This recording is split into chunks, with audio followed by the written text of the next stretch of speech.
नमः श्रीवर्धमानाय। आचार्य समंतभद्र देव द्वारा रचित रत्नकरंड श्रावकाचार्य जी के माध्यम से हमने चर्चा प्रारंभ की थी। कारणवश बीच में काफ़ी लंबा अंतराल हो गया।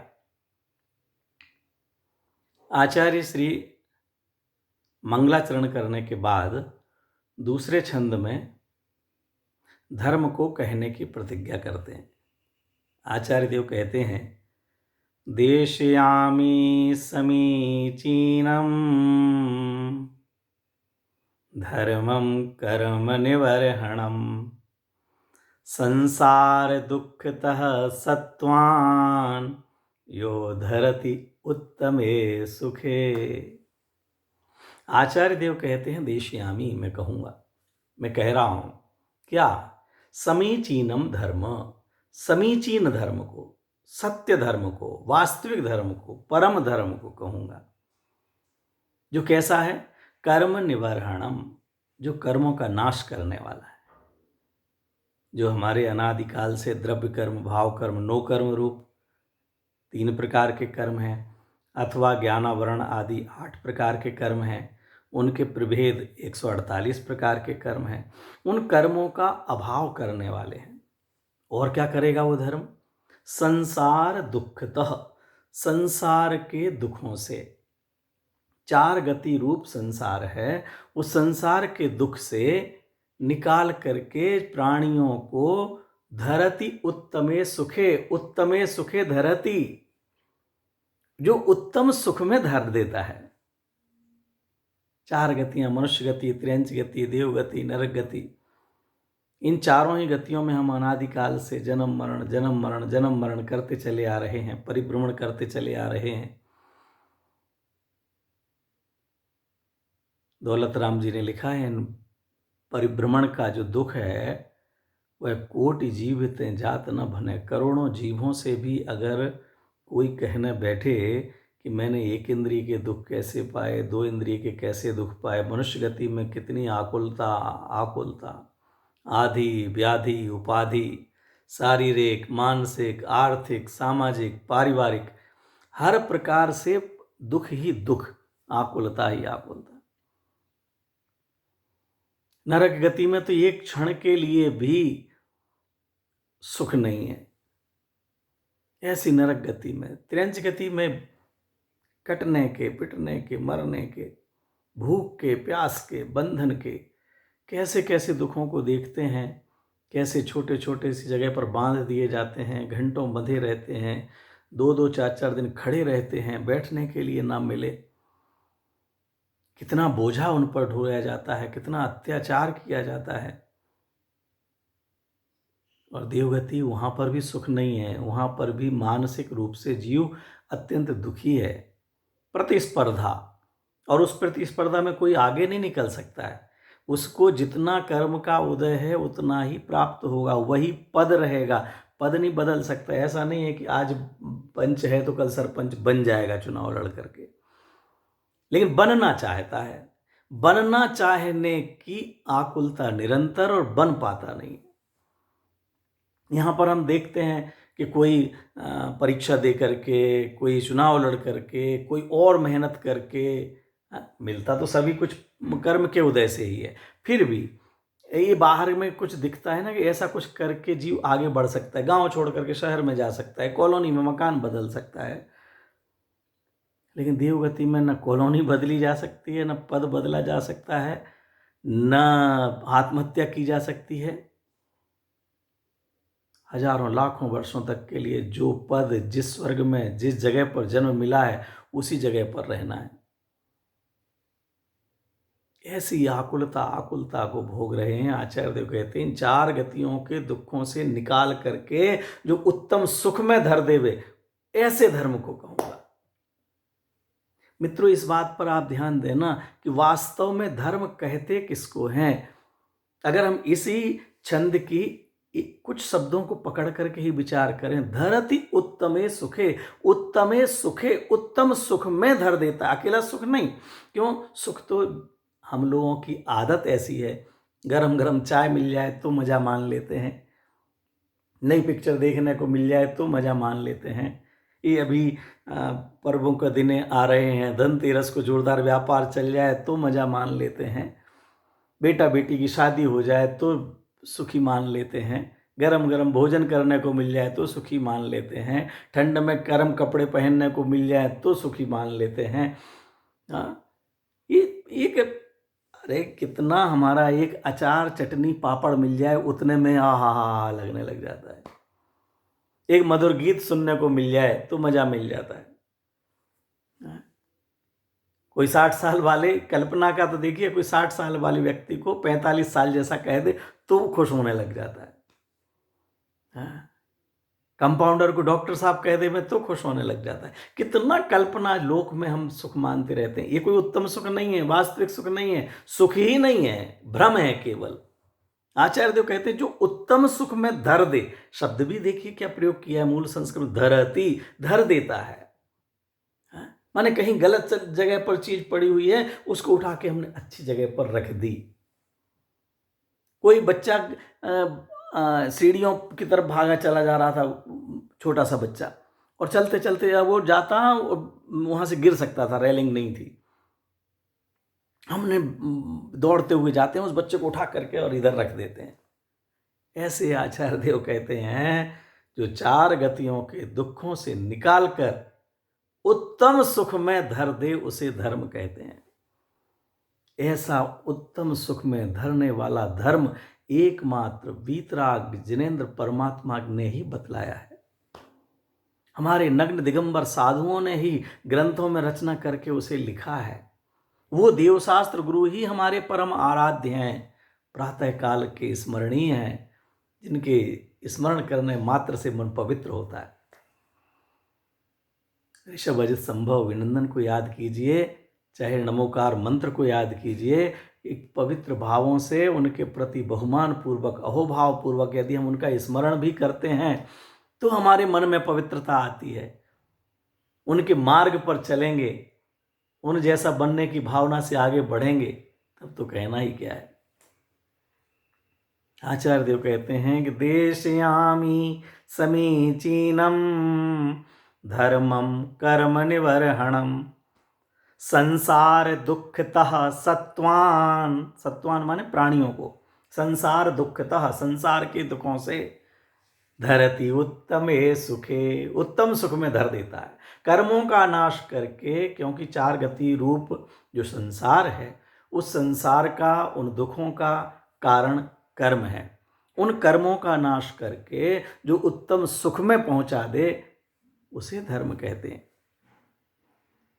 सच में ना तो हमारे लिए सुख का स्वरूप ख्याल में है और ना उनके कारणों का पता है। सुख जैसा कि मैंने कहा, ये खाने पीने, पैसा, पद, परिवार, थोड़ा सा किसी ने जी लगा के नाम बुला दिया, किसी ने ऊंचे स्थान पर बैठा दिया, 2 मालाएं पहना दी, इतना में हमारे लिए सुख ही सुख नजर आता है। और अगर 4 लोगों के बाद मेरा नाम बुलाया गया, नाम के साथ श्री या जी नहीं लगाया गया, उतने में ही हम दुखी होने लग जाते हैं। 4 रोटियां गर्म मिली, 1 ठंडी मिल गई, उतने में दुखी होने लग जाते हैं। एक ग्राहक मेरी दुकान से भाव पूछ के दूसरी दुकान पर माल खरीदने चला जाए तो हमारे लिए दुखी होने लग जाते हैं। 1000-500 का नोट खराब हो जाए तो हमारे लिए दुखी होने लग जाते हैं। कब हम सर्दी खांसी हो जाए उसमें परेशान हो जाते हैं। थोड़े थोड़े में दुख, थोड़े थोड़े में सुख, ये सब कल्पना जन्य सुख है। इसलिए ना तो इन सुख का हमें पता है, और जो सुख का कारण है धर्म, उस धर्म का भी सही पता नहीं है। हम केवल बाहर का थोड़ा सा एक बार दर्शन करके आ गए, दर्शन करने के बाद गए तो अभिषेक करने लगे, अभिषेक करने के लगे तो पूजन करने लगे। थोड़ा थोड़ा साल साल में इतना इतना भी बढ़ता जाए तो लगता है कि हमारा धर्म बढ़ता चला जा रहा है। किसी प्रसंग विशेष पर 1000, 50,000, लाख, 2 लाख का दान कर दिया तो हमें लगता है कि हमने बहुत धर्म कर लिया है। इस छंद की टीका लिखते हुए पंडित सदा सुखदास जी कहते हैं, ध्यान देना मित्रों, यहाँ पर लिखा है उत्तम सुख में धर दे, उत्तम शब्द। तो उत्तम शब्द का अर्थ लिखते हुए आज पंडित सदा सुखदास जी कहते हैं उत्तम सुख आत्मीक अविनाशी, अतीन्द्रिय होता है। क्या क्या बोला? आत्मिक, जो आत्मा से, स्वयं में से उत्पन्न हो, जो खाने पीने में से, पद पैसा में से माना जाता हो, वो सुख नहीं, क्योंकि उनमें सुख नाम का गुण है ही नहीं, तो वहां से सुख आएगा कैसे? पद पैसा प्रतिष्ठा में सुख नाम का गुण ही नहीं है, नमक में मिठास है ही नहीं, तो आएगी कैसे? शक्कर में खारास है ही नहीं, तो खारापन आएगा कैसे? जिसमें जो चीज नहीं है, हमें उसमें से वो चीज आती हुई दिखाई देती है। रुपया पैसे में सुख नाम का गुण नहीं, किताबों में ज्ञान नाम का गुण नहीं, टीवी कंप्यूटर में ज्ञान नाम का गुण नहीं, सोना चांदी में सुख नाम का गुण नहीं, लेकिन ये सामग्री हमें मिलती है और हमें लगता है किताबें मिल गई तो हम ज्ञानवान हो गए, हम सुखी हो गए, हमारा बड़ा ठाट बाट हो गया, हम भाग्यवान हो गए। इसलिए उन्होंने लिखा टीका करते हुए, उत्तम आत्मिक, जो आत्माश्रित हो, निजाश्रित हो, स्वाश्रित हो, पराधीनता से नहीं, ना इंद्रियों की पराधीनता, न बाहर के पदार्थों की पराधीनता, आत्मिक हो, उत्तम, अविनाशी। कैसा सुख है जो सच्चा सुख है? जो अविनाशी हो, जिसका कभी नाश नहीं हो। भाई, जो खाने पीने का तो 5 मिनट में खत्म हो जाता है, बदल जाता है। अरे खाते खाते स्वाद बेस्वाद हो जाता है, उसी की मात्रा ज़्यादा हो जाए तो हमारा जो नमक हमारे लिए सारे भोजन में स्वाद पैदा करता है, इसलिए रसराज कहलाता है, वही आधा चम्मच ज़्यादा हो जाए तो सारा भोजन बिगाड़ देता है। जिसे मीठा ज़्यादा अच्छा लगता है, उसे ही एक मात्रा से अधिक खिला दिया जाए तो उसे बेकार लगने लग जाता है, जहर लगने लग जाता है। ये पैसा, जिस पैसे के पीछे हम सब भागे फिरते हैं, वह अधिक हो जाए और कभी इनकम टैक्स की रेड पड़ जाए, या चोर डाकू आ जाए, या भाइयों में विवाद का कारण बन जाए, तो वही पैसा लगने लग जाता है। कितनी बड़ी आफत है ये हमारे गले में। बोलिए, ये कहाँ सुख के कारण है? ये तो केवल भ्रम से कुछ समय के लिए, कहीं कहीं, कभी कभी कोई कोई मान लेता है। वास्तव में ये सुख के कारण नहीं है। ये धन पैसा आदि लौकिक व्यवहार में विनिमय का साधन है। एक दो चीजें हम बदलते रहते हैं, उनके बदलने में, खरीदने में क्रय विक्रय का माध्यम है, वो सुख का माध्यम नहीं है। केवल वस्तुओं के आदान प्रदान, विनिमय, क्रय विक्रय के लिए काम में आने वाली वस्तु मात्र है, जो सरकार ने उसके पर एक राशि निश्चित कर दी कि ये इतने रुपए का नोट कहलाता है, और हम उसी के पीछे पागल होकर के घूमते रहते हैं। बोलिए, जो पहले 1000 के नोट, 500 के नोट कितने बढ़िया लगते थे, अभी कुछ दिन पहले ही, 2 दिन पहले अखबार में आया कोई राजनेता, और कहाँ वो हजारों के नोट के चक्कर में लिए हुए पुराने वाले, और किसी जगह पकड़े गए, जेल में पहुंच गए, पद चला गया। वही आफत के कारण बन गए वो नोट। जो नोट इतने कैसे भी कमाए होंगे, कहीं से भी आए होंगे, वो नोट आफत के कारण बन गए। बोलिए, इसलिए वो सुख नहीं, अविनाशी और अतीन्द्रिय, जो इंद्रिय जनित नहीं हो, वो सुख तो कहते मोक्ष सुख में है। वहां जो पहुंचाता है वो धर्म कहलाता है। ऐसे सुख को जो दिलाता है, सच्चा सुख वो है। ये जो संसार का सुख है, ये इंद्रिय जन्य सुख है, ये पुण्य के अधीन है, ये आत्माश्रित नहीं है, पराश्रित है, कर्माश्रित है। उस सुख की बात नहीं करते आचार्य देव। आचार्य देव कहते उत्तम आत्मिक अविनाशी अतीन्द्रिय मोक्ष सुख में धरे, वो धर्म है। और इसीलिए सदा सुखदास जी लिखते, ऐसा धर्म जो ऐसे सुख को दिलावे। ध्यान रखना, उत्तम आत्मिक अविनाशी अतीन्द्रिय मोक्ष सुख में जो धरता है, उस सुख की बात करते हैं। ऐसा सुख, सदा सुखदास जी लिखते, मोल नहीं आता, बाजार में नहीं मिलता, पैसों से नहीं मिलता कि आप बोलियां लगा दें, मैंने 11 लाख की बोली ली, 11 करोड़ की बोली ली तो ऐसा सुख मिल जाएगा। नहीं, पैसों से नहीं मिलता ऐसा सुख।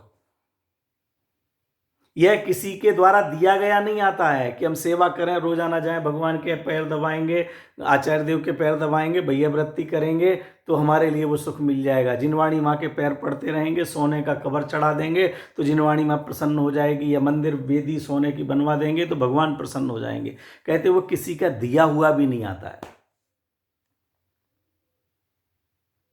वह कहीं रखा हुआ नहीं है। आचार्य देव, पंडित सदा सुखदास जी लिखते हैं, ऐसा धर्म, कैसा धर्म, जो उत्तम आत्मिक अविनाशी अतीन्द्रिय मोक्ष सुख को देवे, ऐसा धर्म कहीं रखा हुआ भी नहीं है कि जाकर के हम सम्मेद शिखर जी से, कि गिरनार जी से, कि कैलाश पर्वत से कहीं से उठा करके ले आए, या मंदिर में से ले आए, या तीर्थ में से लेके आ जाए। यह न किसी का दिया आता है, न किसी कहीं पर रखा हुआ है, न खरीदा जा सकता है। फिर क्या है? तो वहाँ पर ही पंडित सदाशिवदास जी ने लिखा है। आचार्य समंत भद्रदेव तो आगे कहेंगे, लेकिन परमार्थ धर्म का स्वरूप पंडित सदाशिवदास जी इस ग्रंथ की टीका लिखकार जो जयपुर में हुए हैं लगभग 200 सवा 200 वर्ष पहले, वो इसकी टीका के अंदर लिखते हैं कि अपने ज्ञानानंद स्वभावी आत्मा का श्रद्धान करना, अपने ज्ञानानंद स्वभावी आत्मा को जानना और उसमें ही लीन होना, यह वास्तव में धर्म है, यह वास्तविक धर्म है, यह सच्चा धर्म है। और इस धर्म को जो प्राप्त कर लेता है उसे उत्तम आत्मिक अविनाशी अतीन्द्रिय मोक्ष सुख की प्राप्ति होती है। और ऐसे परमार्थ धर्म को प्रकट करने के लिए हमारे लिए और क्या क्या जीवन में होना चाहिए, यह सम्यक दर्शन ज्ञान चारित्र प्रकट करने के लिए क्या होना चाहिए, ये चरणानुयोग का ग्रंथ है। बहुत ही मधुर ग्रंथ है, आनंददायक है। आप मूल ग्रंथ को भी पढ़िएगा। हम अगले छंद की चर्चा फिर करें।